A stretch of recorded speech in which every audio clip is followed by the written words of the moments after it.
அனைவருக்கும் வணக்கம். தமிழ் கேஎஸ்ஆர் தொடர்ந்து பார்க்கக்கூடிய பகுதி 10ஆம் வகுப்பு தமிழ் பாடத்தில் கற்பவை கற்றபின் என்று சொல்லக்கூடிய பகுதிக்குரிய வினாவும் விடையும். இன்று பார்க்கக்கூடிய பகுதி இயல் 6 இலக்கண பகுதி, அகப்பொருள் இலக்கணம் என்று சொல்லக்கூடிய இலக்கணத்திற்குரிய வினாக்கள், அதுக்குரிய விடைகளை பார்ப்போம். இதில் ஒரு வினாக்கள் மட்டும் இருக்குது. பண்டை தமிழரின் திணைநிலை வாழ்க்கை முறையும் இன்றைய தமிழரின் வாழ்க்கை முறையையும் ஒப்பிட்டு ஒருவருக்கொருவர் கருத்தையும் பதிவு செய்து பொது கருத்தையும் அறிக என்று சொல்லப்படுகின்ற பகுதி. இதில் கருத்து 1, கருத்து 2 என்று சொல்லக்கூடிய பகுதிகள் கொடுக்கப்பட்டிருக்கு. பண்டைய தமிழர் வாழ்வு இயற்கையாக இருந்தது. இன்றைய தமிழர் வாழ்வு செயற்கையோடு இணைந்ததாக உள்ளது. பண்டை தமிழர் வாழ்வில் நிலங்களில் வாழும் மக்களை 5ஆக பிரித்தனர். அதில் குறிஞ்சி மலையும் மலை சார்ந்த பகுதி, முல்லை காடும் காடு சார்ந்த பகுதி, மருதம் வயலும் வயல் சார்ந்த இடமும், நெய்தல் கடலும் கடல் சார்ந்த இடமும், பாலை சுரம் சார்ந்த இடம், அது மணலும் மணல் சார்ந்த இடமும் என்றும் சில உரையாசிரியர்கள் கருத்து சொல்வார் என பிரித்து அந்நிலங்களில் வாழும் மக்களின் தொழில், வாழிடம் இவற்றை கொண்டு 5 திணைகளை வகைப்படுத்தினர். அதில் குறிஞ்சி திணை புணர்தல் நிமித்தம், இதுக்கு உரிப்பொருள் என்று பெயர். முல்லை திணை இருத்தல் நிமித்தமும், மருதத்திணை ஊடல் நிமித்தமும், நெய்தல் திணை இரங்கல் நிமித்தமும், பாலைத்திணை பிரிதல் நிமித்தமும். நிமித்தம்தான் காரணம். மலை சார்ந்த இடம் குளிர்ச்சியாக இருக்கும், எனவே அங்கு வாழும் தலைவனும் தலைவியும் சேர்ந்தே இருப்பர், இது புணர்தல். காட்டில் ஆடு மாடுகளை மேய்க்க செல்லும் தலைவன் காலை சென்று மாலை இல்லம் திரும்புவான், அவன் வரவிற்காக தலைவி காத்திருப்பாள், இது இருத்தல் நிமித்தம். அடுத்து இவ்வாறாக 5 வகை நிலங்களுக்குரிய ஒழுக்கம், அது திணைகள் இருந்தன. ஆனால் இன்றைய தமிழர் இயற்கையை விட்டு சென்றதால் எல்லா நிலைகளிலும் இத்திணைகள் கலந்துள்ளது. கருத்து 3, பண்டை தமிழர் போர் செய்தில் கூட ஒழுக்கத்தை கடைபிடித்தனர், அதனை புறத்திணை என்றும் அழைத்தனர். அகத்திணை புறத்திணை, ஒத்த தலைவனும் தலைவியும் மனதால் ஒருவர் மற்றொருவர் அன்பு செலுத்துதல். புறத்திணை புறவாழ்வில் மனிதனுடைய வாழ்வியல் மதிப்பீடுகளை சொல்வது, வீரம், புகழ், கல்வி போன்ற இதர செய்திகளை சொல்வது.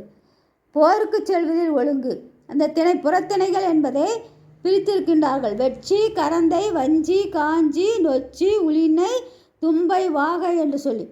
அதில் வெட்சி ஆணையரையை கவர்தல், ஆணையர்னா பசுக்கள். கரந்தை கவர்ந்த ஆணையர்களை மீட்க செல்லுதல். வஞ்சி பகை நாட்டின் மீது படையெடுத்து செல்லுதல். காஞ்சி படைகளை தடுத்தல். நொச்சி எதிர்நாட்டு மன்னனின் கோட்டைகளை வளைத்தல். உளினை கோட்டையை பாதுகாத்தல். தும்பை இருநாட்டு வீரர்களுக்கு போர் தொடுத்தல். வாகை வெற்றி வாகை சூடல், வெற்றி பெறுதல். பண்டை தமிழனின் புறத்திணையில் ஒழுங்குமுறை இருந்தது.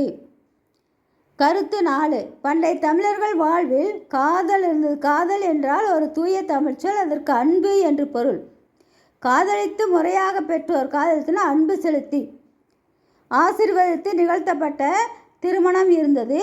ஒருவனுக்கு ஒருத்தி என்ற வாழ்வியல் திணை இருந்தது. ஆனால் இன்றைய தமிழரின் வாழ்க்கை முறை நெறிக்கட்டதாக உள்ளது.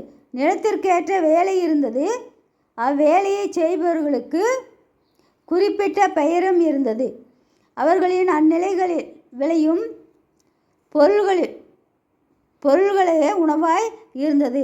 உதாரணமாக குறிஞ்சி குறவன் குறத்தியர், தேனெடுத்தல் கிழங்கு அகழ்தல். முல்லை ஆயர் ஆய்ச்சியர், ஆணிரை மேய்த்தல், ஆடு சாமை.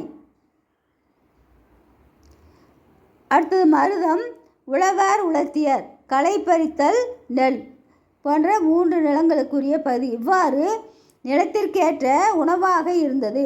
அதனை உண்ட மனிதன் நீண்ட நாள் வாழ்ந்தான். ஆனால் இன்றைய தமிழன் துரித உணவுகளை உண்டு நோயின் பிடியில் தவிக்கிறான். பொது கருத்துக்களை ஆய்வு செய்யும்போது பண்டைய தமிழரின் இயற்கை வாழ்வும் திணையுமே நம் வாழ்வை உயர்த்தும் என அறிய முடிகிறது. எனவே கிராமங்களையும்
தமிழருடைய பண்டைய வாழ்வில் அகம் புறம் என இரண்டாக பிரித்து வாழ்ந்தனர்.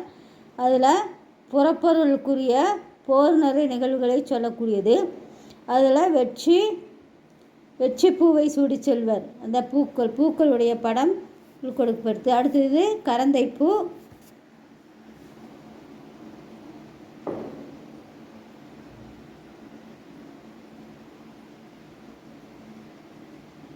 அடுத்தது வஞ்சி,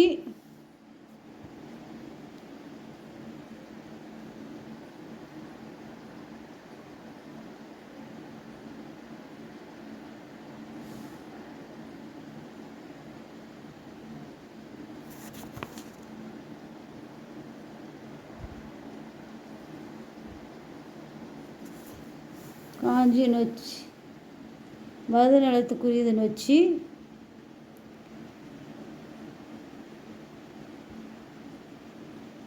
தும்பை, வாகை,